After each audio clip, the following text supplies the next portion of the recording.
Natin tong mushroom na dumating na yung binhi ko eh. Ayan o, dito ko itatanim. Titistingan muna natin yung mushroom kung mag-click ba to doon sa bundok. Itatry ko muna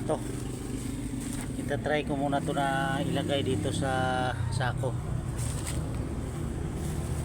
Ayan.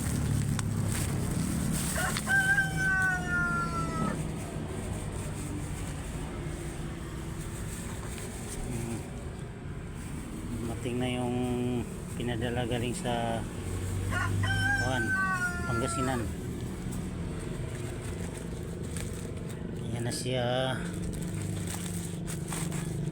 Ayan na siya. Ayan na siya oh. Testing muna, testing.